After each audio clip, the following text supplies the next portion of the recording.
सहना भवतु सहनौ भुनक्तु सह वीर्यं करवावहै तेजस्विनावधीतमस्तु मा विद्विषावहै।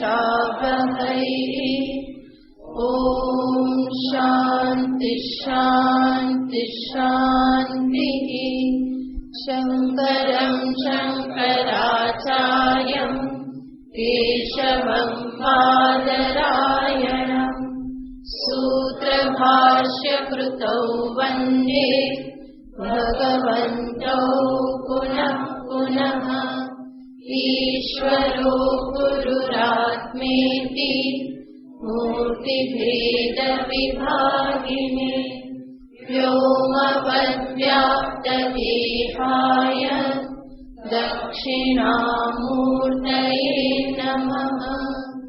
ॐ पाठाय प्रतिबोधितां भगवता नारायणेन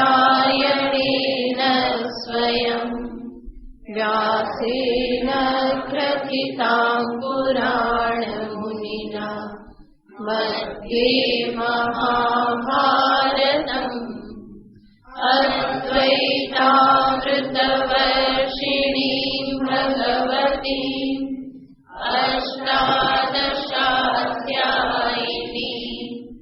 अम्ब त्वामनुसन्दधामि भगवद्गीते भवद्वेषिणीम्।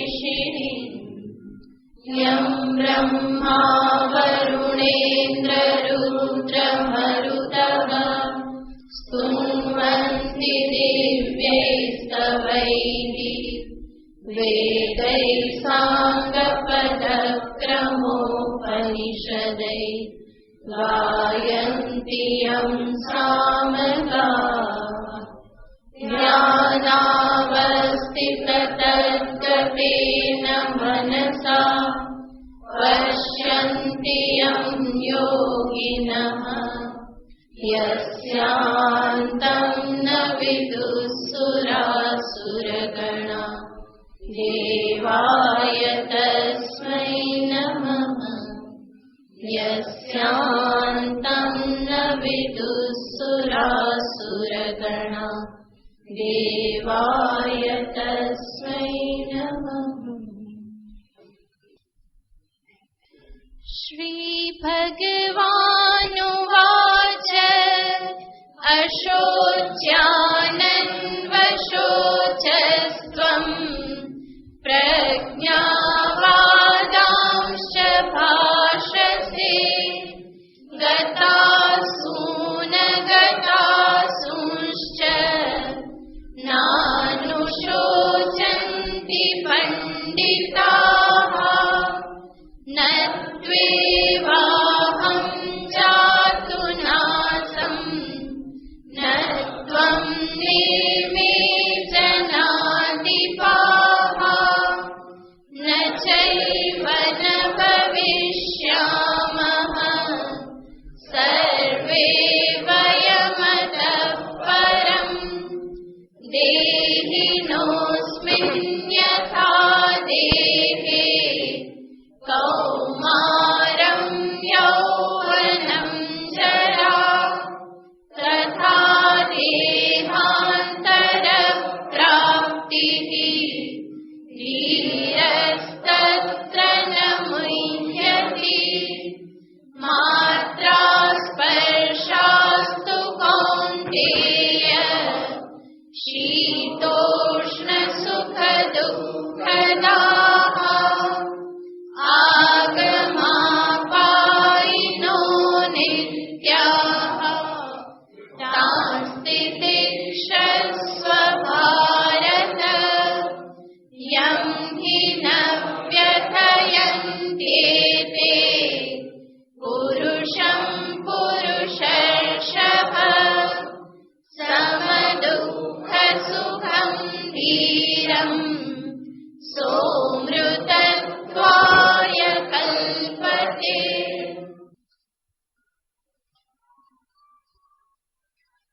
भगवान श्री कृष्णचंद्र અર્જુનના શોક અને મોહનું નિરાકરણ કરવાને અર્થે એને ઉપદેશ આપી રહેલા છે, જેમાં ભગવાન દર્શાવી રહેલા છે કે અર્જુન, આજે દેહ જે છે એ દેહ ક્યારેય પણ કોઈના અમર થયા નથી, ક્યારેય પણ એ નિત્ય છે નહીં, અને એટલા માટે દેહનો નાશ થાય તો એનો શોક કરવો જોઈએ નહીં, અને આત્મા અજર અમર છે એટલા માટે એનો પણ શોક હોઈ શકે નહીં. એટલું જ નહીં, દેહ અને આત્માનું જે અજ્ઞાનના કારણે તાદાત્મ્ય થઈ અને જેને આપણે જીવાત્મા કહીએ છીએ, એ જીવાત્મા પણ શોકનો વિષય નથી, કારણ કે જીવાત્મા પણ મૃત્યુ પામતો નથી. એ એક શરીર છોડી અને બીજા શરીરને ધારણ કરે છે. તો દેહ, જીવાત્મા, પરમ આત્મા, આમાંથી કોઈ પણ શોકનો વિષય બની શકતું નથી. તો પછી ભગવાન અર્જુનને કહે છે કે આમાં શોકનો કોઈ વિષય બનતું ન હોય, એનો અર્થ શું થયો કે શોક કરવો અયોગ્ય છે. પરંતુ પ્રશ્ન એ થાય, બરાબર મૃત્યુનો શોક ન હોય, પરંતુ જીવન દરમિયાન આવતા અનેક પ્રકારના દુઃખો, સંયોગ, વિયોગ, વિકટ પરિસ્થિતિઓ, આ બધામાં તો દુઃખ થાય ને. તો ભગવાને એનો ઉત્તર આપ્યો કે અર્જુન, માત્રા સ્પર્શાસ્તુ કૌંતેય શીતોષ્ણ સુખ દુઃખદાહા આગમાપાયનો નિત્યા તાન તિતિક્ષસ્વ ભારત. હે ભારત, હે કૌંતેય, આ બધા ઇન્દ્રિય અને વિષયના સંપર્કથી ઉત્પન્ન થનારા જે કંઈ પણ અનુભવો કે જે સુખદ અને દુઃખદ છે, એ આગમાં પાઈ, આવનારા અને જનારા છે. કંઈ પણ એમાંનું હંમેશા રહેતું નથી. અને એટલા માટે ભગવાન કહે છે કે અર્જુન, તાંતિતિક્ષસ્વ, એને તું સહન કરી લે. તો જગતના પરિવર્તનો, જગતમાં આવતી વિભિન્ન પરિસ્થિતિઓ, એના ઉપર મનુષ્યનું કોઈ નિયંત્રણ નથી.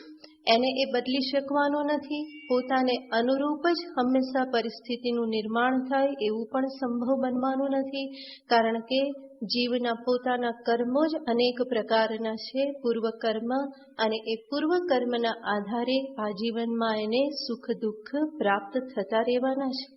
કોઈના જીવનમાં એવું નથી હોતું કે હંમેશા સુખ જ રહે અથવા તો હંમેશા દુઃખ જ રહે. એ કેવું છે તો કહેવામાં આવે છે, ચક્ર નેમી રૂપેણ પરિવર્તતે. એક ચક્રની જેમ પરિવર્તિત થતા રહે છે. જેવી રીતે ચક્રમાં હંમેશા ઉપર નીચે થયા કરે છે. ચક્રની ગતિમાં ક્યાંય પણ સ્થિરતા હોતી નથી. એક ભાગ નીચે હોય એ ઉપર આવી જાય, ઉપરનો ભાગ નીચે જતો રહેશે. તો આ રીતે પરિવર્તન આવતું રહે છે. એવી જ રીતે આ જે જીવન ચક્ર જે છે એમાં પણ સુખ દુઃખ આ બધા પરિવર્તનો આવતા રહે છે. તો કોઈનું પણ જીવન એવું નથી કે જેમાં હંમેશા સુખ જ હોય કે હંમેશા દુઃખ જ હોય. ગમે એટલો શક્તિશાળી મનુષ્ય હોય, ગમે એટલું ધન હોય, ગમે એટલું બલ હોય, પરંતુ એના જીવનમાં પણ ચડાવ ઉતાર તો આવતા જ રહે છે. સાક્ષાત દ્રૌપદી જેવી દ્રૌપદીને પણ જીવનમાં દુઃખ અનુભવવું જ પડેલું છે. એ તો અગ્નિમાંથી ઉત્પન્ન થયેલી છે, તપના આધારે ઉત્પન્ન થયેલી છે. તો એવી મહાસતી, એવી દ્રૌપદી કે જેના 5 પતિ છે, પાંડવ પતિ, અને છતાં પણ એના જીવનમાં કોઈ ઓછું દુઃખ પ્રાપ્ત નથી થયું.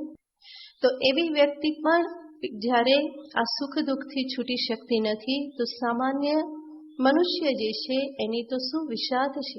આપણે પુરાણની કથાઓ આપણને આ જ શીખવાડે છે. દ્રૌપદી, નલ દમયંતી, યુધિષ્ઠિર, સત્યવાન સાવિત્રી, હરિશ્ચંદ્ર, તારામતી, આ બધા જે છે, બધાના જીવનમાં દુઃખ આવેલું જ છે. એ બધા ધાર્મિક હતા, એ બધા પણ તપસ્વી હતા, એ બધા સમૃદ્ધ હતા, રાજાઓ હતા, રાણી હતી, અને છતાં પણ એના જીવનમાં દુઃખ આવેલું છે. તો સુખ અને દુઃખ જે છે એ મનુષ્યના જીવનના અવિભાજ્ય અંગ છે. કારણ કે આજે દેહ એને પ્રાપ્ત થયેલો છે, એ દેહની પ્રાપ્તિ જ કર્મફળ કે જે સુખ દુઃખ જે છે એને ભોગવવાને માટે થયેલી છે. અને દરેક જીવના ખાતામાં અનંત કર્મો પડેલા છે અને જે ફળીભૂત થયેલા છે એ પણ સુખ અને દુઃખ આપવાને અર્થે જ ફળીભૂત એ થયેલા છે. પ્રારબ્ધ જે છે એ આરબ્ધ થયેલો છે. કર્મ જે છે એ ફળ આપવાનું જેણે આરંભ કરી દીધેલું છે. અને કર્મનું ફળ શું છે? કાં તો સુખ અને કાં તો દુઃખ. તો દેહ જે ઉત્પન્ન થયેલો છે, દેહ જે ધારણ થયેલો છે, દેહનો જન્મ થયો એ શેના માટે થયેલો છે? કર્મફળના ભોગને માટે જ થયેલો છે. અને કર્મ બંને પ્રકારના છે, માટે માત્ર સુખ જ હોય કે માત્ર દુઃખ જ હોય એવું જીવનમાં ક્યારેય પણ થતું નથી. અને કદાચ બાહ્ય દ્રષ્ટિએ બધું જ સુખ દેખાતું હોય તો પણ જો એ મનુષ્યએ કર્મફળ ભોગવવાનું હોય તો શરીરમાં કઈ રોગ થશે, શરીર બહુ સારું હોય એમાં કઈ ન હોય તો મન સીધું નહીં ચાલે, વાતમાં વાંકું પડે અને દુઃખી થતો રહે, તો એ પણ એના કર્મનું જ ફળ છે. તો કહેવાનું તાત્પર્ય છે કે મનુષ્ય જન્મ, મનુષ્ય દેહ પ્રાપ્ત થયો તો આ સુખ દુઃખ દ્વંદ્વ જે છે એ તો પ્રાપ્ત થતા જ રહેવાના છે, એને ટાળી શકવાના નથી. માટે જ ભગવાન અહીંયા કહે છે કે અર્જુન તાન તિતિક્ષસ્વ, એને તું સહન કરી લે, કારણ કે કેવા છે? આવનારા અને જનારા છે. અને આવી રીતે જેણે તિતિક્ષા પોતાના જીવનમાં ધારણ કરી એવો તિતિક્ષુ જ આગળ જતા ભગવાન કહે છે કે ધીર પુરુષ બને છે. તો એને ભગવાને છેલ્લા શ્લોકમાં કહ્યું, 15મા શ્લોકમાં, ફરી એક વખત વાંચી લો. યમ હિ ન વ્યથયન્તિ તે પુરુષં પુરુષર્ષભ સમદુઃખ સુખં ધીરં સોમૃતત્વાય કલ્પતે. ભગવાન આ શ્લોકમાં કહે છે કે અર્જુન, તિતિક્ષાનું ફળ છે ધૈર્યની પ્રાપ્તિ. જેણે જીવનમાં તિતિક્ષા રાખી એ આગળ જતા શું બની જાય છે? ધીર પુરુષ બને છે. તો ભગવાન કહે છે કે હે પુરુષર્ષભ, હે પુરુષોમાં શ્રેષ્ઠ અર્જુન. ભગવાન અર્જુનનો ઉત્સાહ વધારવાને માટે આ પ્રકારના સંબોધનો કરે છે. હે ભારત, હે કૌંતેય, હે પુરુષર્ષભ. અને આગળ કહે છે યમ પુરુષમ એતે ન વ્યથયંતી, જે પુરુષને આ સુખ અને દુઃખ વ્યથિત કરતા નથી. એતે યાને સુખ દુઃખે, સુખ અને દુઃખ જે છે એને વ્યથિત કરતા નથી. જે પુરુષને વ્યથિત કરતા નથી. ફરી ભગવાન શબ્દ વાપરે છે યમ પુરુષમ. આ પુરુષ શબ્દ પુરુષાર્થનો સૂચક છે, સામર્થ્યનો સૂચક છે. તો ભગવાન બતાવે છે કે પુરુષમાં જ આ સામર્થ્ય રહેલું છે. પુરુષ યાને સ્ત્રી પુરુષ એવા વિભાગનો પુરુષ નહીં, પણ પુરુષનો અર્થ થાય છે મનુષ્ય.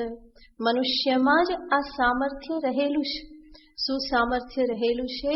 આ તિતિક્ષા પૂર્વક ધૈર્ય કેળવવાનું સામર્થ્ય મનુષ્યમાં જ છે. કોઈ અન્ય યોની પશુ પંખીને તિતિક્ષાનો કે ધૈર્ય ધારણ કરવાનો ઉપદેશ ન આપી શકાય, પરંતુ મનુષ્ય એનો અધિકારી છે. માટે ભગવાન અહીંયા શબ્દ વાપરે છે પુરુષમ.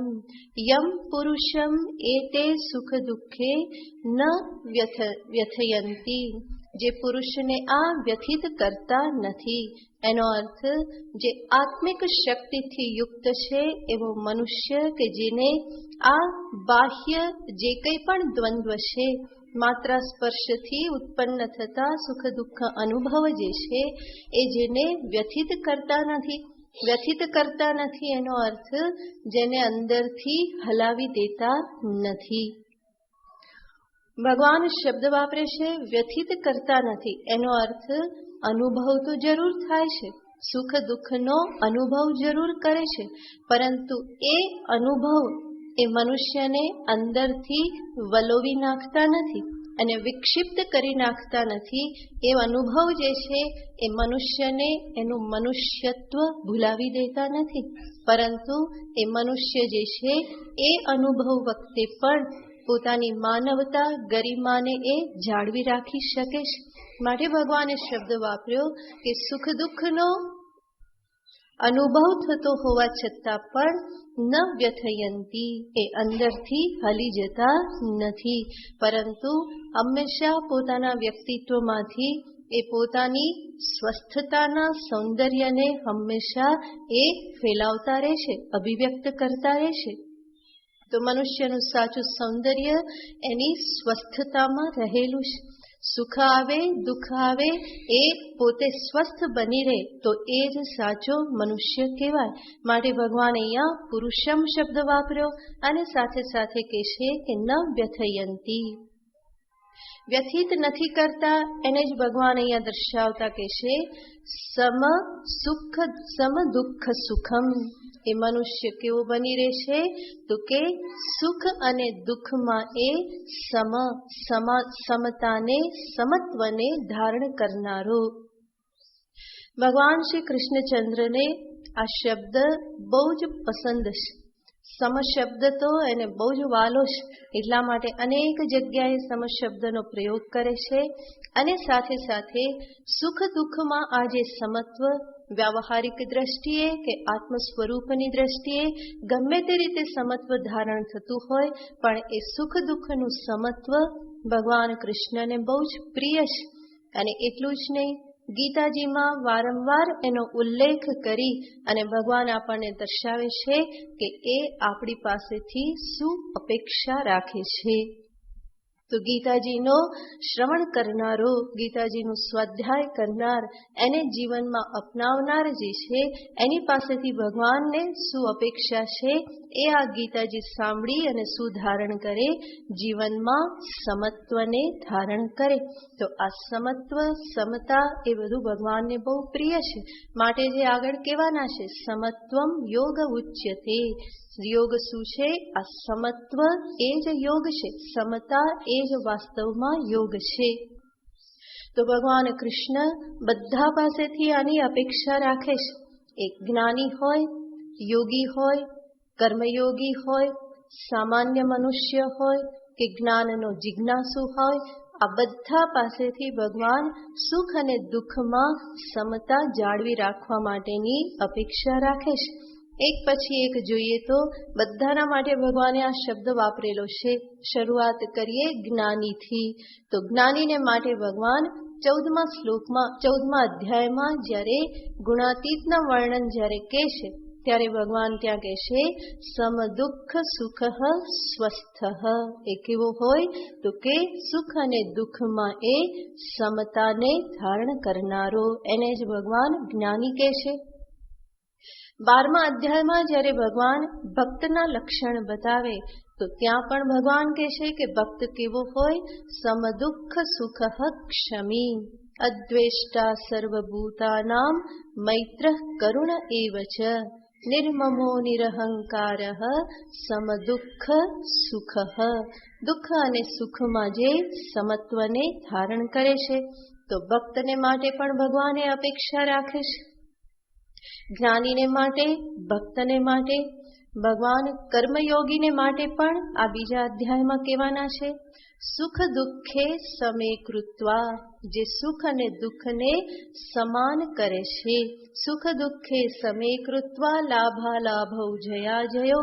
લાભ અલાભ, જય અજય, સુખ દુઃખ આ બધાને જે કેવી રીતે અપનાવે છે જીવનમાં, સમે કૃત્વા, એને સમાન રૂપે ધારણ કરીને, સમાન રૂપે જીવનમાં અપનાવીને જે પોતાના કર્મ કરે છે. તો કર્મયોગી પાસે પણ ભગવાન આવી અપેક્ષા રાખે છે.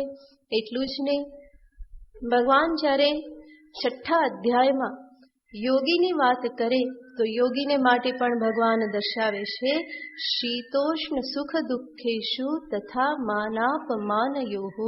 એ યોગીને માટે પણ ભગવાને કહ્યું શીત ઉષ્ણ સુખ દુઃખ આ બધામાં જે કેવો છે, સમ છે, જે સમતાને ધારણ કરી રાખે છે. તો આ બધા માટે વાત થઈ. અને અહીંયા ભગવાન કોના માટે વાત કરે છે? જિજ્ઞાસુ આત્મજ્ઞાનના અધિકારી માટે ભગવાન અહીંયા દર્શાવે છે સુખ દુઃખમાં જે સમશે, સમ દુઃખ સુખમ ધીરમ. જે ધીર પુરુષ દુઃખ અને સુખમાં જે સમાન રૂપે રહે છે. તમને થશે કે આ તમે કહો છો તો ખરા સમ સમ સમ, પણ કરવું કેવી રીતે? તો એના ઘણા બધા ઉપાય છે. આ બધા જ જે અહીંયા વર્ણન કર્યા, જ્ઞાની, યોગી, કર્મયોગી, અધિકારી કે ભક્ત, આ બધા જ જીવનમાં સમત્વને ધારણ કરી રાખે. કેવી રીતે ધારણ કરે છે? દરેકની દ્રષ્ટિનો વિચાર કરીએ તો સર્વપ્રથમ જ્ઞાનીની વાત કરીએ તો જ્ઞાનીને માટે સમત્વ જે છે એ સહજ છે.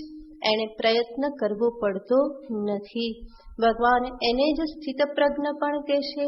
દુઃખેષ્વનુદ્વિગ્ન મનાહા સુખેષુ વિગત સ્પૃહ. એને જ ભગવાન ત્યાં સ્થિતપ્રજ્ઞ કહે છે, જે સુખ અને દુઃખમાં સ્પૃહા અને ઉદ્વિગ્નતા રહિતનો છે. એનો અર્થ જે સુખ દુઃખમાં સમાન છે. જ્ઞાનીની દ્રષ્ટિ પોતાના આત્મ સ્વરૂપ ઉપર છે અને સ્વરૂપ દ્રષ્ટિથી જુએ તો સ્વરૂપ તો કૂટસ્થ નિર્વિકાર છે. એમાં કોઈ પણ પ્રકારના વિકાર સુખ દુઃખ ઉત્પન્ન થતા નથી. અને જાણે છે કે આ શુદ્ધ ચૈતન્ય સચ્ચિત આનંદ એ જ મારું સ્વરૂપ છે. હું અસંગ છું. દેહાદી જે છે એ મારું સ્વરૂપ નથી. માટે એમાં ઉત્પન્ન થતા સુખ દુઃખ જે છે એ મને વળગતા નથી. જે કંઈ પણ સુખ દુઃખ સુખાકાર દુઃખાકાર વૃત્તિ ઉત્પન્ન થાય છે એમાં આ મહાપુરુષની દ્રષ્ટિ હોય છે કે એ હું નથી. એટલું જ નહીં, વ્યાવહારિક દ્રષ્ટિએ પણ જે કંઈ પણ એને પ્રાપ્ત થાય છે એ પોતાની આત્મદ્રષ્ટિના આધારે, ઈશ્વર દ્રષ્ટિના આધારે એ સર્વમાં સમત્વને ધારણ કરનારો થાય છે. જીવનમાં એને ક્યાંય ફરિયાદ રહેતી નથી.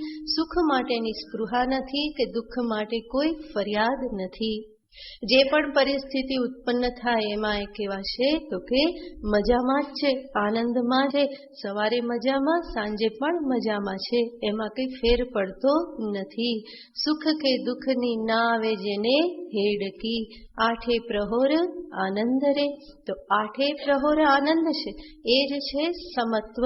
સુખ દુઃખના વિકાર જે છે એ એનામાં કોઈ પણ પ્રકારે કોઈ ઉથલ પાથલ મચાવતા નથી. તો સ્વરૂપ દ્રષ્ટિથી આ પ્રમાણે જુએ છે. જેવી રીતે કોઈ બીજાના ઘરમાં ઝઘડો થતો હોય તો આપણને શું લાગે? તકલીફ થાય? કોઈ તકલીફ ના થાય. શાંતિથી આપણે ઊભા રહીએ છીએ, બલકી બરાબર એને જોઈએ છીએ. કોઈ વિકાર પ્રાપ્ત કર્યા વગર આનંદથી માણીએ છીએ. તો એવી જ રીતે જ્ઞાની જુએ છે કે આ દેહમાં જે કંઈ પણ સુખ દુઃખ ઉત્પન્ન થાય છે બીજાના ઘરની સમસ્યા છે, મને એ લાગુ પડતા નથી. તો બીજાના ઘરની સમસ્યામાં માથું આપણે મારતા નથી, સિવાય કે પૂછવા આવે. બાકી ચૂપચાપ રહીએ છીએ. બાજુમાં ઝઘડો થતો હોય તો આપણા ઘરમાં શાંતિ થઈ જાય. શા માટે શાંતિ થઈ જાય?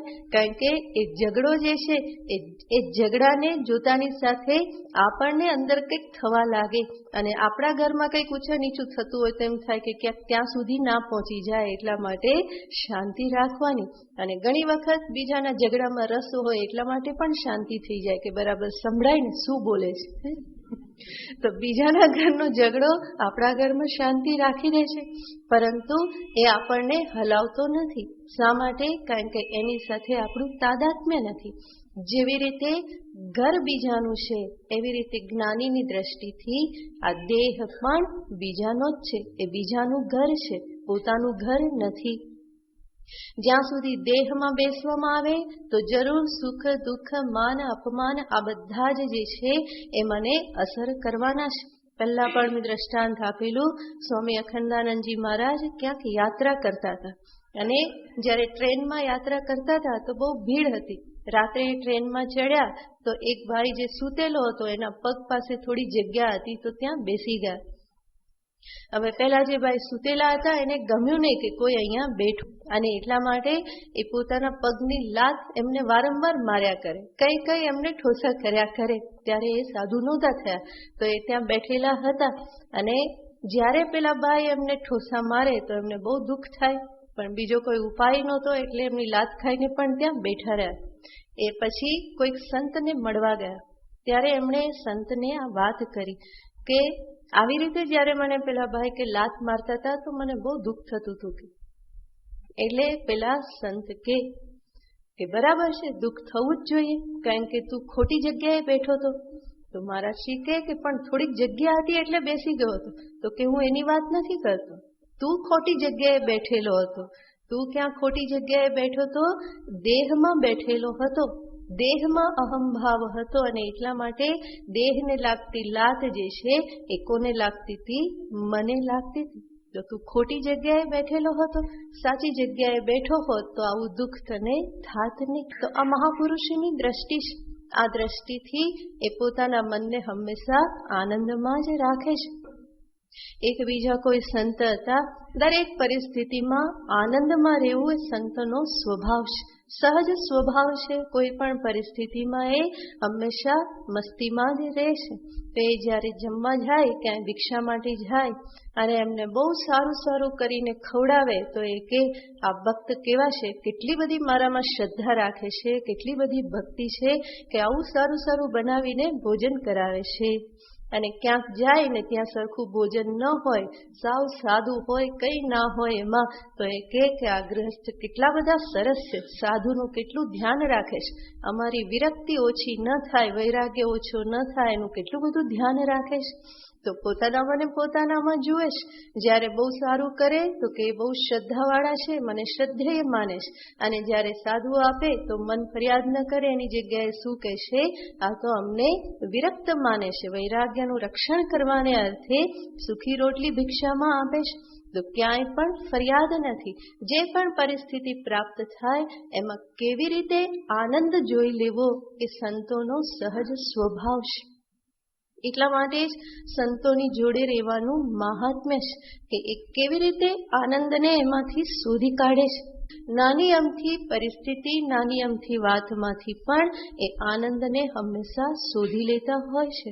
તો આ પ્રમાણેના સ્વરૂપ દ્રષ્ટિથી, આ પ્રમાણેના સ્વભાવના પરિણામે એ હંમેશા કેવા રહેશે? સમદુઃખ સુખ. સુખ દુઃખમાં એ હંમેશા સમાન રહેશે. એનાથી આગળ જે ભક્ત છે એ ભક્ત પણ સુખ અને દુઃખમાં કેવા રહેશે? સમ દુઃખ સુખ ક્ષમી. ભક્ત કઈ દ્રષ્ટિથી સુખી રહેશે? તો એના માટે કહેવામાં આવે છે કે ભક્ત એને જ કહેવાય જેની દ્રષ્ટિ હંમેશા કોના ઉપર છે?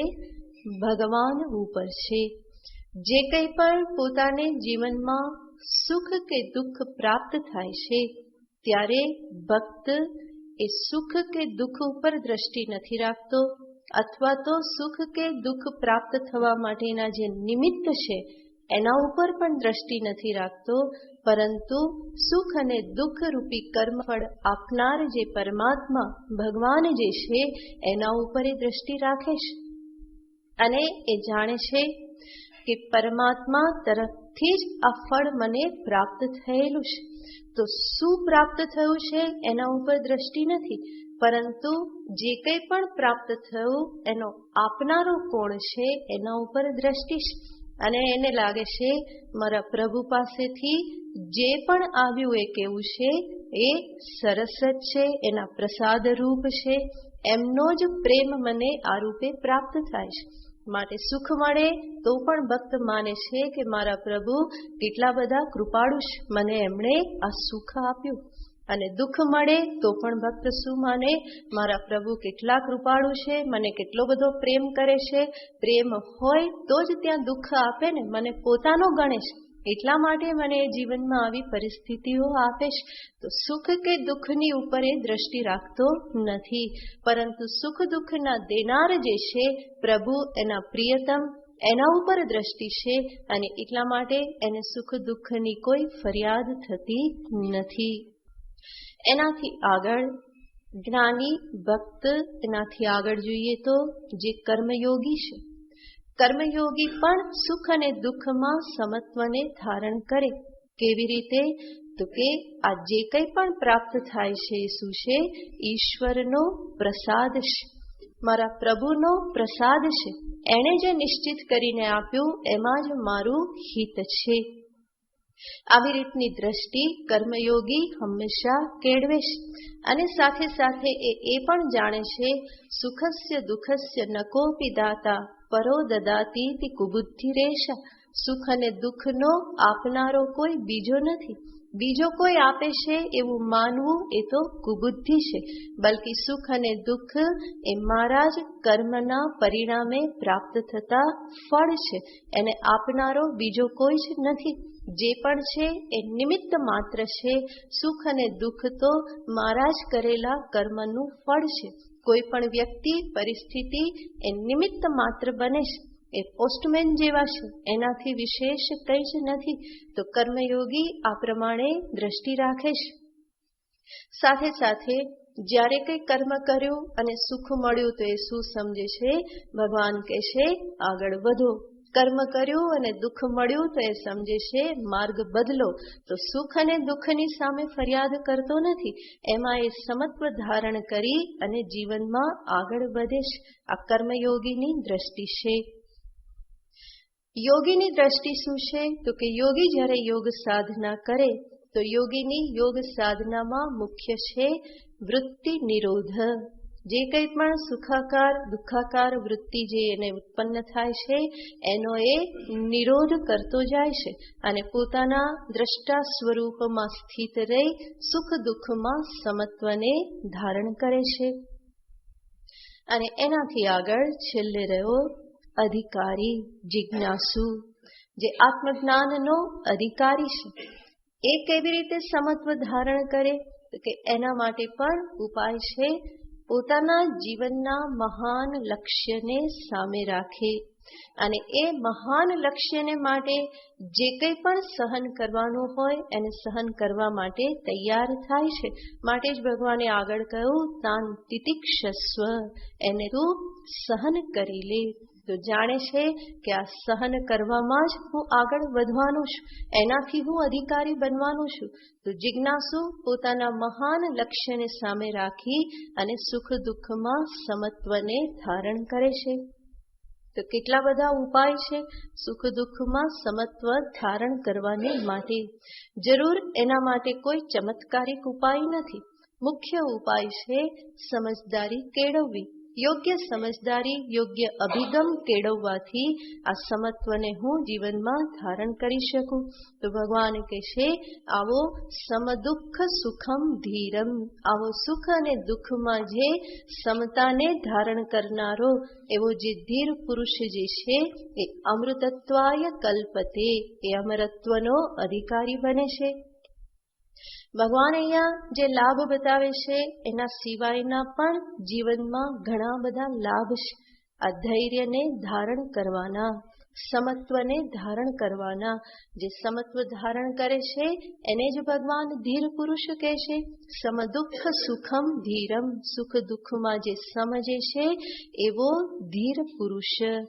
અને આપણે વ્યાવહારિક દ્રષ્ટિએ કેટલાક લાભ જોઈએ કે મનુષ્ય જ્યારે જીવનમાં ધૈર્ય ધારણ કરે તો એને શું લાભ થાય અને ધૈર્ય ન હોય તો એને શું નુકસાન થાય.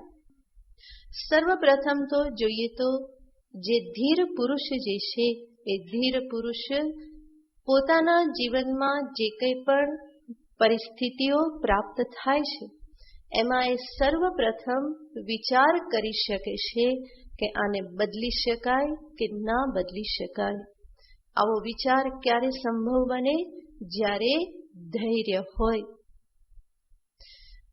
ધીરજ રૂપી ગુણ હોય તો એ સર્વપ્રથમ વિચાર કરી શકે છે કે આ પરિસ્થિતિને હું મારા પુરુષાર્થથી બદલી શકું એમ છું કે નથી બદલી શકું એમ. અને બદલી શકે એવું હોય તો એ શેમાં પ્રવૃત્ત થશે? પુરુષાર્થ કરવામાં પ્રવૃત્ત થશે. જ્યારે જેનામાં ધૈર્ય નથી એ આવું કંઈ પણ પ્રાપ્ત થતા બેબાકડો થઈ જશે. પરિસ્થિતિને બદલી શકાતી હોય તો પણ એ બદલવા માટે પ્રયત્નશીલ નહીં થાય. બલકી એ શું કરે છે તો કે કાં તો બેબાકડો થઈ જાય, કાં હતાશ નિરાશ થઈ માથું પકડીને બેસી જશે. તો અધીર મનુષ્ય જે છે એને જીવનમાં આ નુકસાન થાય છે. ઘણી વખત પરિસ્થિતિને આપણે બદલી શકતા હોઈએ છીએ, પુરુષાર્થથી એમાં પરિવર્તન લાવી શકાય એવું હોય છે, પરંતુ વિચાર સામર્થ્ય નથી, ધૈર્ય નથી જીવનમાં. પરિણામે એ ધીરતા વગર વિચાર આગળ વધારી શકતો નથી અને માથું પકડીને એ બેસી જાય. પરિણામે જીવનમાં અનેક વખત નુકસાન થતું હોય છે. જ્યાં મારા હાથની વાત હોય ત્યાં હાથનો ઉપયોગ ન કરવો, એને શું કહેવામાં આવે તો કે એ મૂર્ખામીનું લક્ષણ છે. ભગવાને મનુષ્યને ઘણી શક્તિ આપેલી છે. એ જે જીવનમાં ઘણી બધી અને વિકટ પરિસ્થિતિઓ પ્રાપ્ત થાય એમાંથી ઘણી બધી એ પરિવર્તન લાવી શકતો હોય છે. એટલા માટે જ જે હાથ જે છે એ શક્તિનું પ્રતીક છે. હાથ સાબુત છે, માથું સાબુત છે, પગ છે, તો જીવનમાં કંઈ પણ પ્રાપ્ત કરી શકાય છે. એટલું જ નહીં, સાથે સાથે આ ધૈર્યવાન પુરુષ જે છે એ પણ સમજી શકશે કે આમાં કંઈ થઈ શકે એવું નથી. જ્યારે કેટલીક પરિસ્થિતિઓ એવી હશે, વિચાર કરશે તો એને જરૂર સમજમાં આવશે કે આને પરિવર્તન કરી શકાય એમ નથી. અને ત્યારે એ શું કરશે તો કે એને પ્રસન્નતાપૂર્વક સ્વીકારવા માટે એ તૈયાર થશે. ધૈર્ય છે એટલે જ્યારે બીજી વ્યક્તિ જે છે એ ઘણી વખત અધીરતાને કારણે શું કરશે, જ્યાં કંઈ નિયંત્રણ પામી શકાય એમ નથી, હાથની વસ્તુ નથી, પરિવર્તન થઈ શકે એમ નથી, ત્યાં અધીર થઈ અને પુરુષાર્થ કરવામાં લાગી જશે. અને ફરી પાછું હાથમાં શું આવશે તો કે નિષ્ફળતા જ હાથમાં આવશે. ફરી પાછો હતાશ થઈને બેસી જશે. તો વ્યાવહારિક જીવનમાં પણ ધીર અને અધીર પુરુષ જે છે એના આ અભિગમ કેટલા બધા જુદા થઈ જાય છે. જીવનમાં સુખી થવા માટે, જીવનને સરળ બનાવવા માટે બીજી બધી વસ્તુઓ કરતાં સમજદારીની સૌથી વધારે જરૂર હોય છે. પછી એ વ્યાવહારિક જીવન હોય કે આધ્યાત્મિક જીવન હોય, જો ધૈર્ય હોય તો સમજદારી કેળવી શકાશે. અને એ સમજદારીથી જ મનુષ્ય હંમેશા સુખી થતો હોય છે. યોગ્ય સમજદારી એ જ દરેક સમસ્યાનું સમાધાન છે.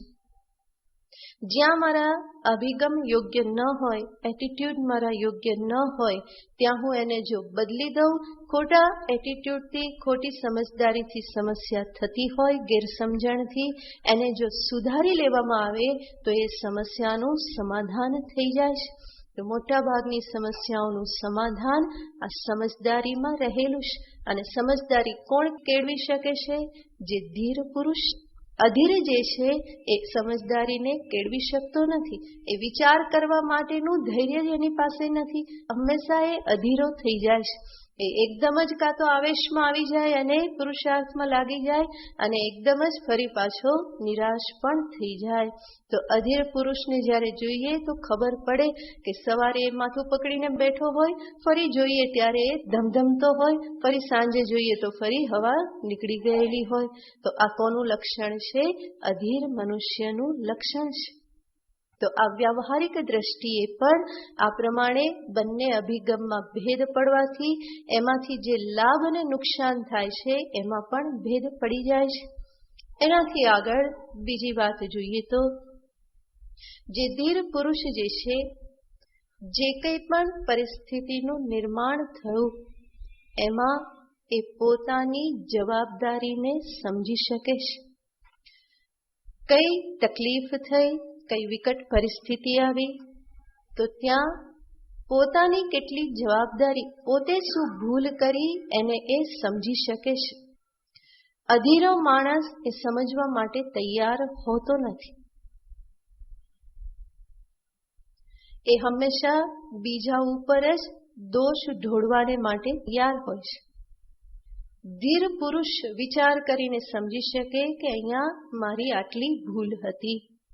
અને જ્યારે ભૂલને સમજી શકે તો ભૂલને સુધારવાનો પણ અવકાશ રહેશે.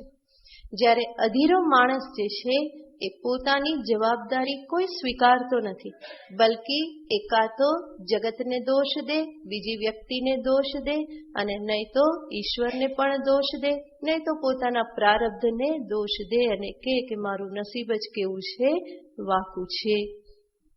તો આ રીતે જે અધીરો મનુષ્ય જે છે એ આવા અભિગમના કારણે પોતાની ભૂલને એ સુધારી શકતો નથી, અને જે પોતાની ભૂલને ન સુધારી શકે એ જીવનમાં આગળ પણ વધી શકતો નથી.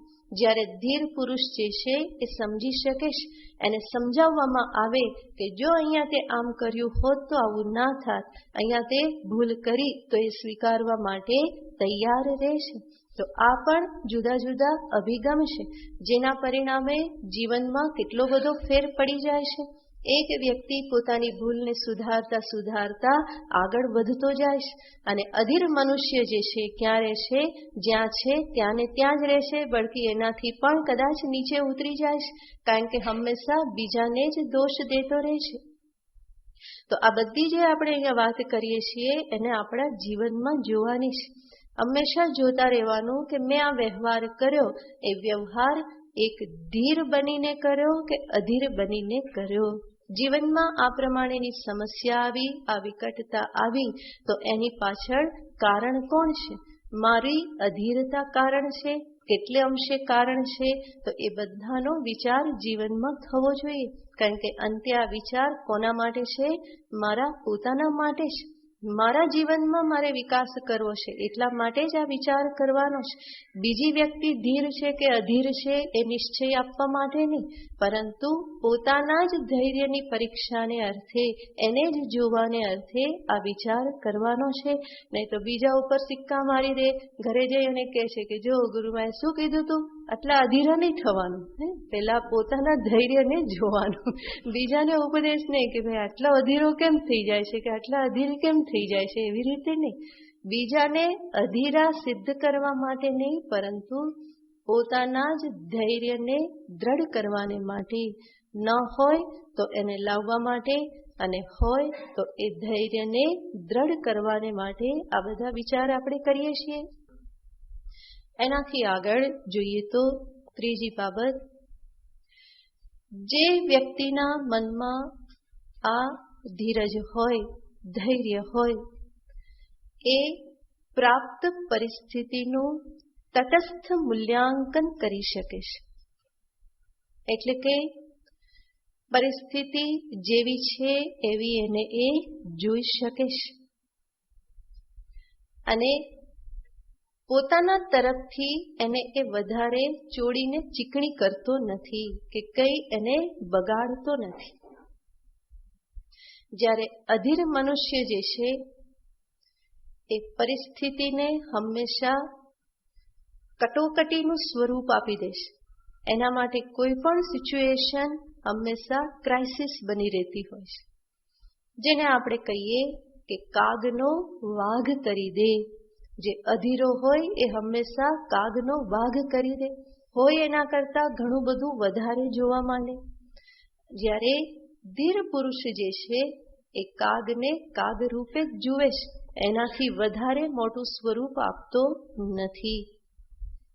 અને એટલા માટે જ એ જે સિચ્યુએશન જે છે એને સારી રીતે હેન્ડલ કરી શકે છે. જ્યારે અધીરી વ્યક્તિ જે છે એ પરિસ્થિતિને એટલી બધી ચોડીને ચીકણી કરી નાખે કે એના પોતાના માટે પણ પછી એમાંથી પસાર થવું કઠિન થઈ જાય. બીજાને એના મદદ કરવી હોય તો મદદ કરવી પણ કઠિન થઈ જાય. તો આ બધું જ ધૈર્ય અને અધૈર્યનું પરિણામ છે. અનેક વખત જીવનમાં જે પરિસ્થિતિઓ, વિકટ પરિસ્થિતિઓ કે સંજોગોનું જે નિર્માણ થતું હોય છે, એને જો સ્વસ્થતાથી જોવામાં આવે તો એમાંથી ઘણું બધું આપણે બદલી શકીએ એમ હોઈએ છીએ. ના બદલી શકીએ તો પણ જે છે એમાંથી ઘણું બધું શીખવાનું પણ હોય છે, અને શીખીને જીવનનું ઘડતર કરી શકાતું હોય છે. જ્યારે અધીરી વ્યક્તિ જે છે એ જીવનનું ઘડતર તો કરી શકતી નથી, બલકી જીવનમાં વધારે ને વધારે એ ઉજરડા પ્રાપ્ત કરતો જાય છે. જીવનના ઘડતરની જગ્યાએ જીવનમાં શું થાય છે? ઉજરડા થતા જાય છે. તો ઘડતર કરવા માટે પણ કિલ્લા ઠોકવા પડે, કંઈ ને કંઈ એમાં કરવું પડે. એ જો બરાબર ના આવડે તો શું થઈ જાય? ઉજરડા પડે, ખાડા પડે, લોહી નીકળે. તો જેને જીવનનું ઘડતર કરતા નથી આવડતું એના માટે આ બધી જે પરિસ્થિતિઓ જે છે એના જીવનને ક્યાંક ને ક્યાંક ઉજરડો પાડનારી હોય છે, અને પરિણામે વ્યક્તિત્વ જે છે એ ખીલી શકતું નથી. જ્યારે ધીર પુરુષ જે છે એ પોતાના વ્યક્તિત્વનો યોગ્ય રીતે વિકાસ કરી શકે છે. તો આ ધીર અને અધીર વચ્ચેના ભેદ છે. એનાથી આગળ આપણે જોઈએ તો જે વ્યક્તિના જીવનમાં ધૈર્ય છે એ હંમેશા જીવનમાં પોતે લીધેલા નિયમો કે સિદ્ધાંતોનું પાલન કરી શકે છે. એમાં એ કોઈ બાંધછોડ કરતો નથી. જ્યારે અધીરો મનુષ્ય જે છે એ પોતાના સિદ્ધાંતમાં તરત જ બાંધછોડ કરવા માટે તૈયાર થઈ જશે, તરત જ કોમ્પ્રોમાઇઝ કરવા માટે તૈયાર. પરંતુ ધીર પુરુષ જે છે એ નક્કી કરે તો ધૈર્યના કારણે જ પોતાના સિદ્ધાંતમાં એ બરાબર ટકી શકે છે.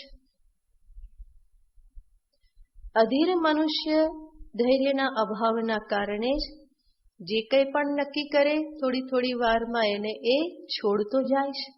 કંઈક નિયમ લીધો, હવે રહેવાતું નથી, છોડી દીધું.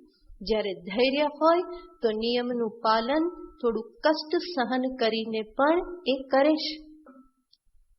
જો ધૈર્ય ન હોય તો સવારે એકાદશી કરે, બપોરે ફલાહાર કરે અને પછી સાંજે ખીચડી શાક ખાઈ લેવાના. કેમ? હવે બહુ ભૂખ લાગી છે.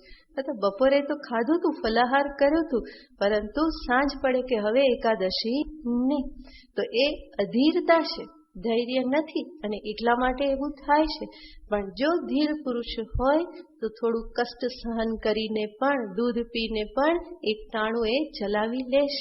તો અધૈર્ય અને અધૈર્યનો આ સૌથી મોટો લાભ અને નુકસાન છે કે હું જે નક્કી કરું, સત્ય, પ્રામાણિકતા, આ બધા જે ગુણો જે છે એને જ્યારે હું જીવનમાં અપનાવવા ઈચ્છું તો એના માટે ધૈર્ય જોઈએ. નહીં તો જો ધૈર્ય ન હોય તો થોડીક પણ લાલચ સામે આવી તો બધા સિદ્ધાંતને ઉડાડી દેવા એ તૈયાર રહેશે, અને કંઈ ને કંઈ એમાંથી એ બાંધછોડ કરી રહેશે. આમ છે માટે તો આમ કરવું પડે ને. આજે નિશ્ચય કરે પ્રામાણિકતાથી જીવન જીવીશ, અને કાલે કંઈક લાલચ સામે આવી તો બધી પ્રામાણિકતા ધોવાઈ જાય. તો લાલચની સામે ટકી રહેવાનું સામર્થ્ય અધીર પુરુષમાં હોતું નથી. ગુસ્સો આવ્યો અને ખાડવાનું સામર્થ્ય અધીર પુરુષમાં નથી. જ્યારે ધીર પુરુષ જે છે આ લોભ, લાલચ, ગુસ્સો, ઈર્ષા આ બધાને ખાડી શકવાનું સામર્થ્ય રાખે છે. માટે એને જીવનમાં ઘણા બધા લાભ થાય છે. સિદ્ધાંતની જોડે એ બાંધછોડ કરતો નથી. જ્યારે અધીર મનુષ્ય એ બાંધછોડ કરતો રહે, પરિણામે ધર્મનો ત્યાગ થાય. ધર્મનો ત્યાગ થાય તો ક્યાંય પણ ઉન્નતિ થવી સંભવ બનતી નથી. તો ધીર અને અધીર આ એના વ્યાવહારિક લાભ અને નુકસાન છે. ધૈર્યવાન પુરુષ જે છે એ જીવનમાં હંમેશા સફળ થાય છે. વ્યાવહારિક જીવનમાં પણ તમે જોશો, ભૌતિક સફળતા જેણે પ્રાપ્ત કરેલી છે એણે જરૂર જીવનમાં ધૈર્ય ધારણ કરેલું છે. જ્યારે અધીર મનુષ્ય જે છે એ જીવનમાં કોઈ સફળતાને પ્રાપ્ત કરતો નથી. ધૈર્યવાનને સફળતા હંમેશા વરે છે, અને અધીર જે છે એનાથી સફળતાની દેવી હંમેશા દૂર જ રહેશે, ક્યારેય પાસે ફરકતી નથી. તો કોઈ પણ સફળતાની પ્રાપ્તિને અર્થે ધૈર્ય જે છે એ મહત્વનો ગુણ છે. અને ધૈર્યનો અર્થ જે ભગવાન અહીંયા કહે છે, તિતિક્ષા પૂર્વક પ્રાપ્ત થયેલી અંતઃકરણની સમતા, કે જેના પરિણામે આ ધીરજ પ્રાપ્ત થાય છે. ભગવાન એને જ અહીંયા કહે છે સમદુઃખ સુખમ ધીરમ. તો આ ધૈર્ય પ્રાપ્ત કરવાના વ્યાવહારિક આ બધા લાભ છે. આના તો બીજા વિચાર કરીએ તો ઘણા બધા લાભ પ્રાપ્ત થઈ શકે. જેમ કે ધૈર્યવાન પુરુષ જે છે એ પોતાના સંબંધોમાં પણ હંમેશા સફળ થાય છે. અધીરો જે છે એ હંમેશા સંબંધોને પણ બાંધતો રહે, તોડતો રહે અને લોકો પણ એનાથી દૂર ભાગે કે ભાઈ આનું કંઈ ઠેકાણું નહીં, ક્યારે શું થઈ જાય. પરંતુ જે ધૈર્યથી યુક્ત છે, જે પ્રિડિક્ટેબલ છે, જેના વિશે કંઈક કહી શકાય છે, એવી વ્યક્તિની સાથે સંબંધ બાંધવા માટે બધા તૈયાર થાય છે. એને હંમેશા લોકો રિસ્પેક્ટ આપે છે, માન આપે છે. જ્યારે અધીર જે છે એના પ્રત્યે કોઈને અંતરમાં માન પ્રગટ થતું નથી. તો આવા અનેક લાભ વિચાર કરીએ તો ધીરતાના લાભ આપણે જોઈ શકીએ. ભગવાન અહીંયા આ બધા લાભ તો છે જ, પરંતુ સૌથી મોટો લાભ ભગવાન બતાવે છે, સમદુઃખ સુખમ ધીરમ સહ અમૃતત્વાય કલ્પતે. ભગવાન સૌથી મહાન આધ્યાત્મિક લાભ બતાવે છે કે સુખ દુઃખમાં સમતાને ધારણ કરનારો આવો ધીર પુરુષ મોક્ષનો અધિકારી બને છે. કઈ રીતે મોક્ષનો અધિકારી બને છે આપણે જોઈએ તો આ રીતે તિતિક્ષાથી ઉત્પન્ન થયેલ ધૈર્ય જેના મનમાં છે એનું મન કેવું થઈ જાય છે?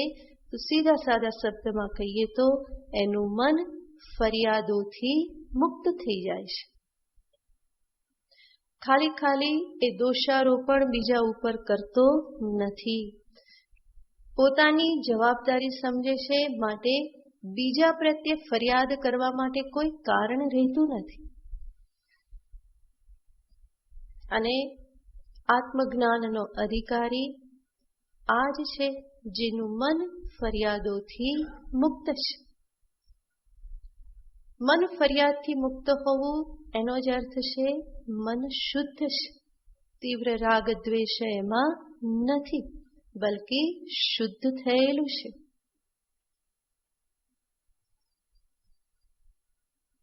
સામાન્ય મનુષ્યનું મન હંમેશા ફરિયાદો કરતું રહેતું હોય છે. સવારથી સાંજ સુધી તમે પણ ક્યારેક સજાગ રહી અને એક નોટપેનમાં નોંધ કરતા જશો તો ખબર પડશે કે જીવનમાં કેટલી ફરિયાદ થાય છે. કાં તો ફરિયાદો થતી રહે અને ફરિયાદોના કારણે કંઈ ને કંઈ ઉદ્વેગ અંદરમાં થતો રહે, બીજાને સલાહ આપવાની હંમેશા વૃત્તિ થતી રહે, અને આમ કરવું જોઈતું હતું, અને આમ કરવું જોઈતું હતું, અને આમ નહીં કર્યું, અને આમ કરેલું છે. આમ કરતા કરતા સાંજ સુધીમાં ઘણું લાંબુ લિસ્ટ થઈ જાય. તો જે આપણી જે આધ્યાત્મિક પ્રગતિનો માપદંડ એ જ છે કે આ ફરિયાદોનું લિસ્ટ કેવું થવું જોઈએ? ઓછું થવું જોઈએ. દિન પ્રતિદિન આ ફરિયાદો ઓછી થતી જાય. એટલા માટે અમારા ગુરુજી અમને હંમેશા કહેતા, એક સૂત્ર એ આપતા કે જીવનમાં શું જુઓ? બધું બરાબર છે. આ મહામંત્ર છે, બધું જ બરાબર છે. જીવનમાં ફરિયાદ થાય, બીજા માટે ફરિયાદ થાય, પરિસ્થિતિઓ માટે ફરિયાદ થાય જેને બદલી ના શકાતી હોય, જેમાં કંઈ થઈ શકતું ન હોય, ત્યારે ફરીને મનને શાંતિથી શું કહેવાનું? બધું જ બરાબર છે, બધું જ બરાબર છે. ઓમ નમઃ શિવાય કરતા પણ વધારે બળવાન મંત્ર છે. પેલું ઓમ નમઃ શિવાયની તો માળા ફરી જશે, આખી પૂરી થશે. શું કરતા કરતા? ફરિયાદ કરતા કરતા ને. અહીંયા તો માળા ફરે અને અંદર ચાલે, અને આમ કેમ કરી નાખ્યું, આમ કેમ કરી નાખ્યું, આ શું થઈ ગયું, આવું તો નહોતું થવું જોઈતું, અને માળા પૂરી થઈ જાય. પરંતુ બધું જ બરાબર છે, આ બધું જો સમજદારી સાથે બોલશો તો ફરિયાદ થશે નહીં.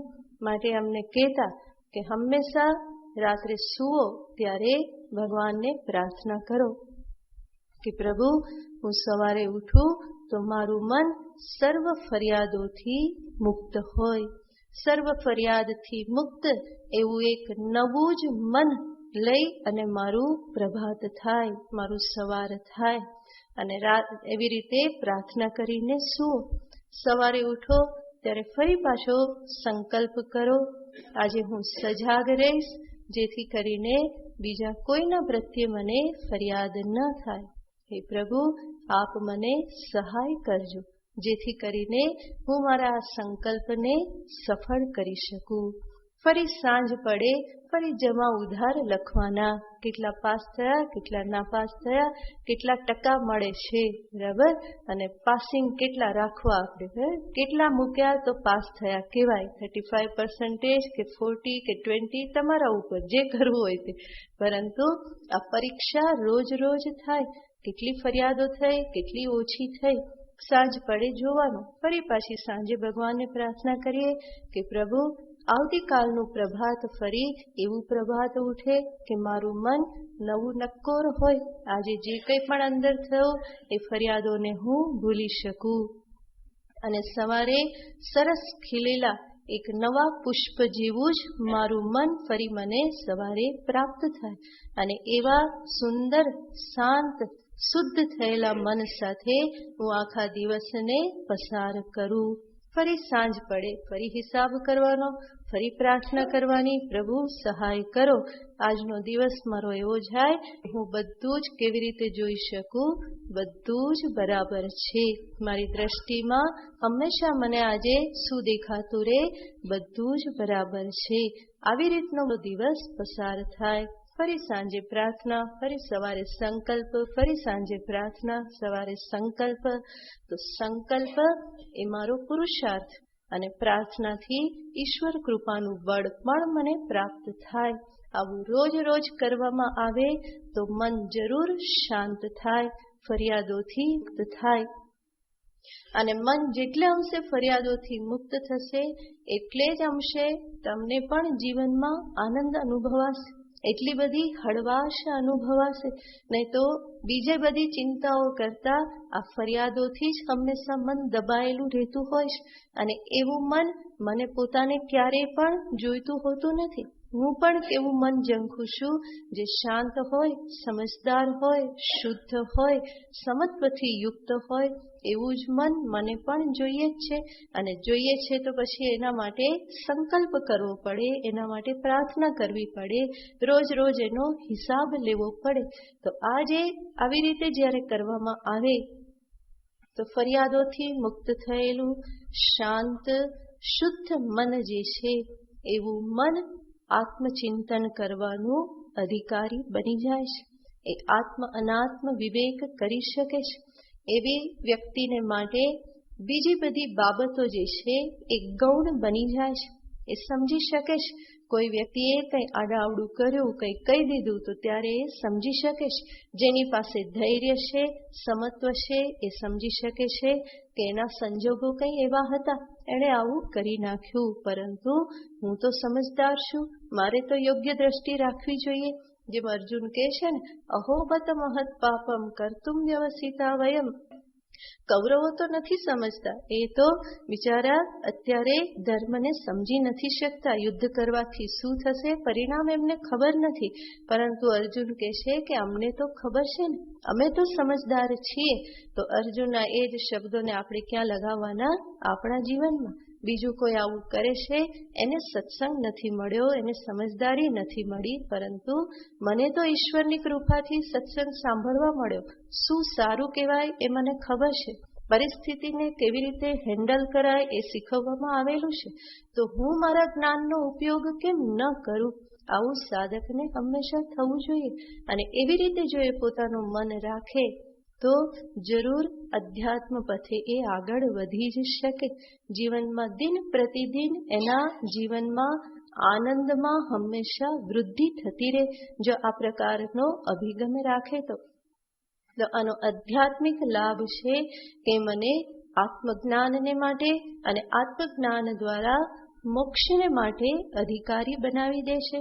તો ધૈર્ય જે છે એ જિજ્ઞાસુનું લક્ષણ છે. એ ધૈર્યથી એ જિજ્ઞાસુ આત્મજ્ઞાનનો અધિકારી બને છે. એને જ ભગવાને અહીંયા કહ્યું, સહ અમૃતત્વાય કલ્પતે. એ અમરત્વનો અધિકારી બને છે. અમરત્વ અને મોક્ષનો અધિકારી બને છે. કોણ? સહ ધીરઃ. જે ધીર પુરુષને સુખ દુઃખ વ્યથિત કરતા નથી. સુખ દુઃખ જેના અંતરમાં ફરિયાદને ઉત્પન્ન કરતા નથી. વલોવાઈ જવાની વાત તો દૂર રહી, ફરિયાદ પણ ઉત્પન્ન થતી નથી. તો એવો સ્વસ્થ ધીર પુરુષ જે છે કે જેને નથી ઈશ્વર પ્રત્યે ફરિયાદ, નથી પોતાના પ્રત્યે ફરિયાદ કે નથી જગત પ્રત્યે કોઈ ફરિયાદ. જગત જેવું છે એવું બરાબર છે.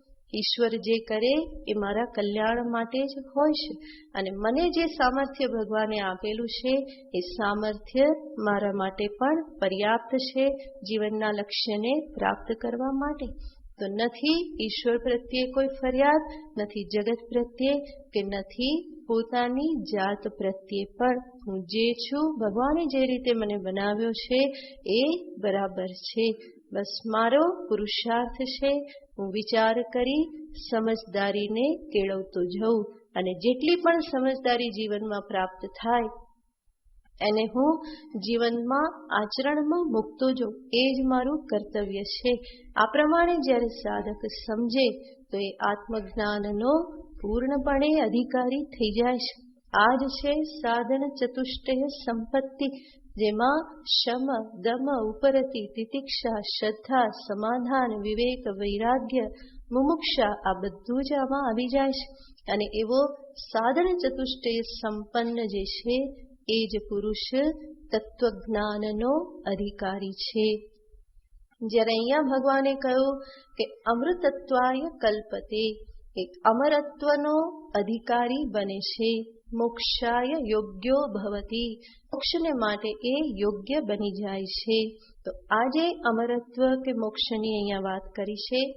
એ કેવી રીતે પ્રાપ્ત થાય, એના માટેનું સાધન શું, તો એને ભગવાન આગળના શ્લોકમાં બતાવે છે. આગળના શ્લોકથી ભગવાન ફરી પાછી તત્વની વાતને પ્રારંભ કરે છે. તો આગળનો શ્લોક ઉપનિષદના સારને દર્શાવે છે. નાસતો વિદ્યતે ભાવો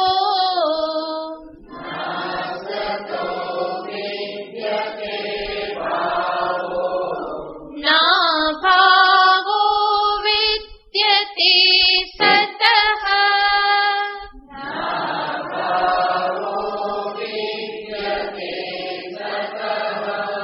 ઉભયોરપી દ્રષ્ટોંતઃ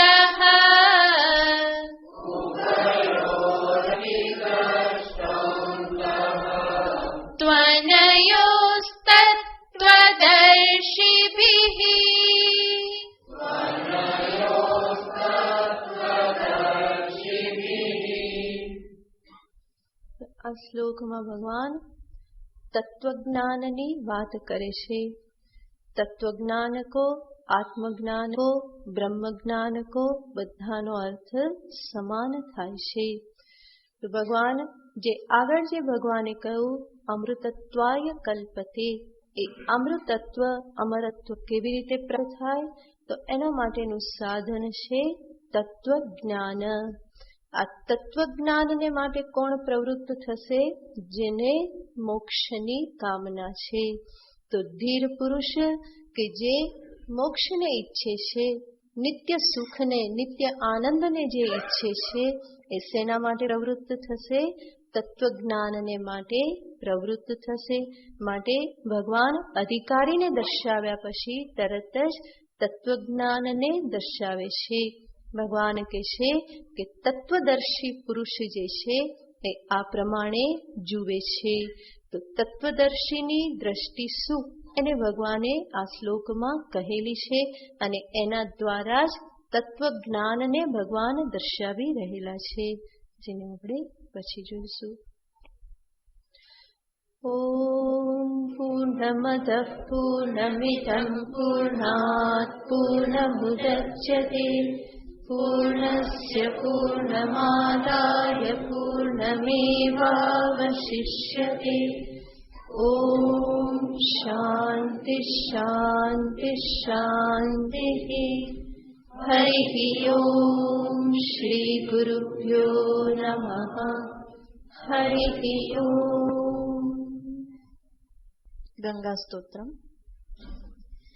દેવી સુરેશ્વરી भगवति गंगे त्रिभुवन तारिणि तरल तरंगे शंकर मौलि विहारिणि विमले मम मतिरासां तव पद कमले भागीरथि सुखदायिनि मातस्तव जल महिमा निगमे ख्यात नाहं जाने तव महिमानं पाहि कृपामयि मामज्ञानम् हरिपद पाद्यतरङ्गिणि गङ्गे हिमविदुमुक्ता धवल तरङ्गे दूरीकुरु मम दुष्कृतिभारं कुरु कृपया भवसागरभारम् तव जलममलं येन निपीतं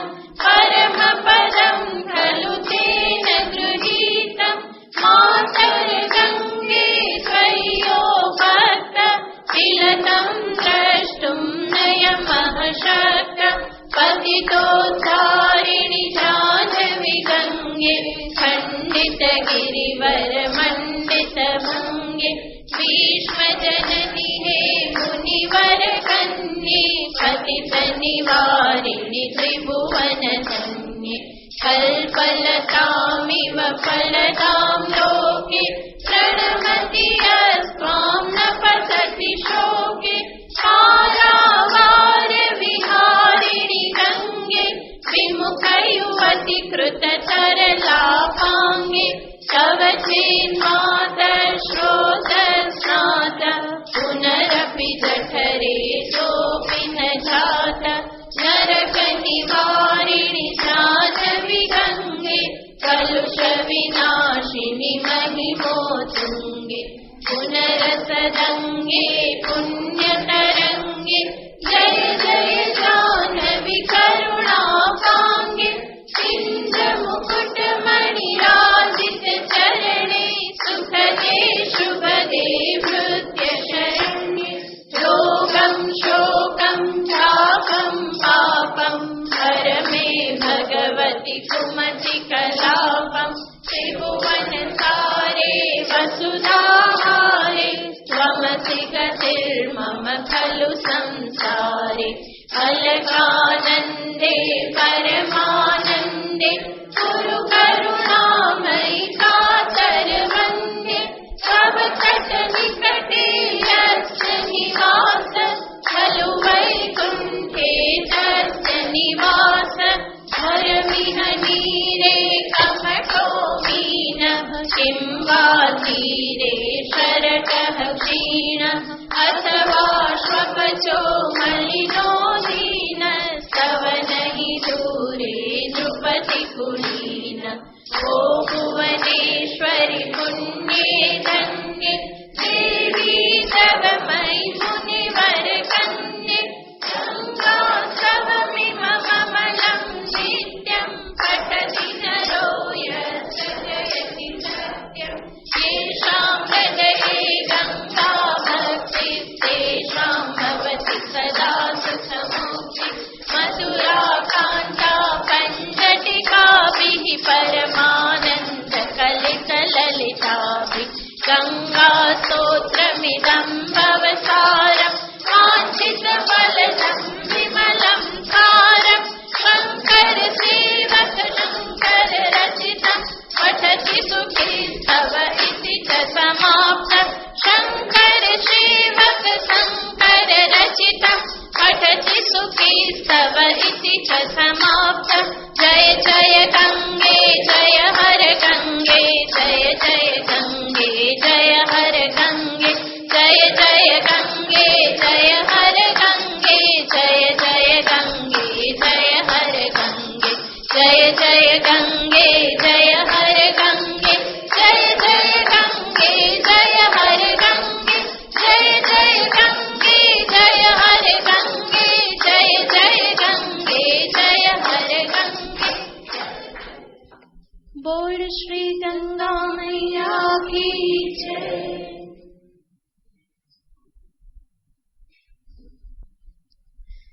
बोल बोलो नारायणा जय जय विठ्ठला बोलो नारायणा जय जय विठ्ठला बोलो नारायणा जय जय विठ्ठला बोलो नारायणा जय जय विठ्ठला लक्ष्मी नारायणा रंग रंग विठ्ठला लक्ष्मी नारायणा रंग रंग विठ्ठला लक्ष्मी नारायणा रंग रंग विठ्ठला लक्ष्मी नारायणा रंग रंग विठ्ठला गोविंद विठ्ठला गोपाल विठ्ठला गोविंद विठ्ठला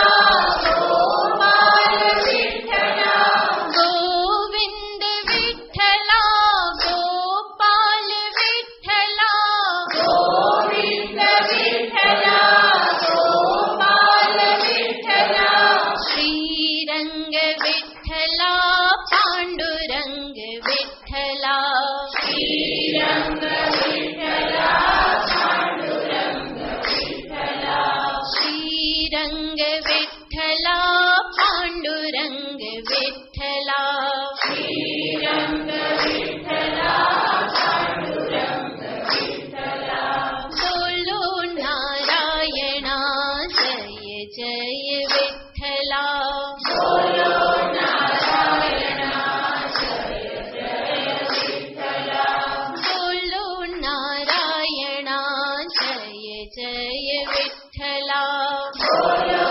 नारायणा जय जय विठ्ठला लक्ष्मी नारायणा रंग रंग विठ्ठला लक्ष्मी नारायणा रंग रंग विठ्ठला लक्ष्मी नारायणा रंग रंग विठ्ठला लक्ष्मी नारायणा रंग रंग विठ्ठला गोविंद विठ्ठला गोपाल विठ्ठला गोविंद विठ्ठला गोपाल विठ्ठला गोविंद विठ्ठला गोपाल विठ्ठला गोविंद विठ्ठला गोपाल विठ्ठला श्रीरंग विठ्ठला पांडुरंग विठ्ठला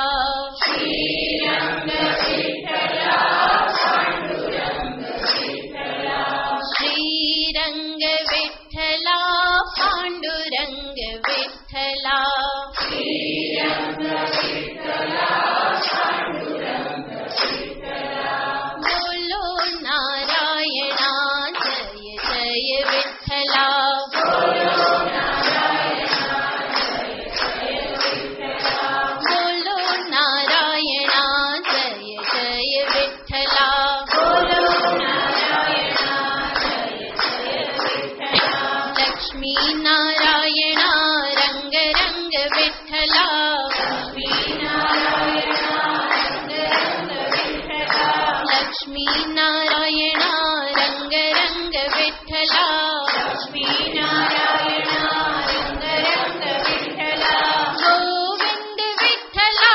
गोपाल विठ्ठला गोविंद विठ्ठला गोपाल विठ्ठला गोविंद विठ्ठला गोपाल विठ्ठला गोविंद विठ्ठला गोपाल विठ्ठला श्रीरंग विठ्ठला पांडुरंग विठ्ठला श्रीरंग विठ्ठला पांडुरंग विठ्ठला श्रीरंग विठ्ठला पांडुरंग विठ्ठला श्रीरंग विठ्ठला पांडुरंग विठ्ठला बोलो नारायणा जय जय विठ्ठला बोलो नारायणा जय जय विठ्ठला बोलो नारायणा जय जय विठ्ठला बोलो नारायणा जय जय विठ्ठला लक्ष्मी नारायणा रंग रंग विठ्ठला लक्ष्मी नारायणा रंग रंग विठ्ठला लक्ष्मी नारायणा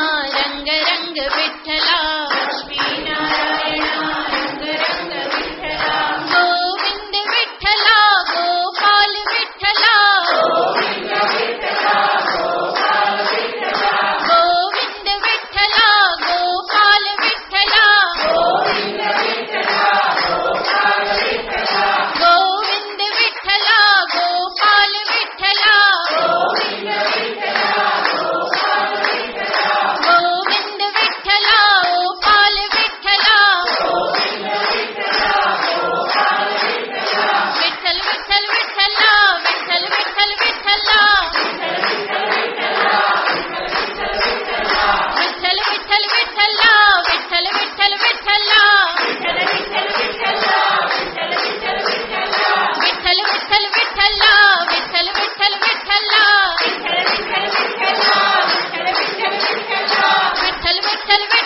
श्री कृष्णचंद्र भगवान की जय।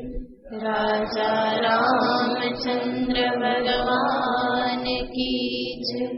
श्री कृपानिधि महादेव की जय। सद्गुरुदेव की जय। नमः पार्वती पतये हर हर महादेव।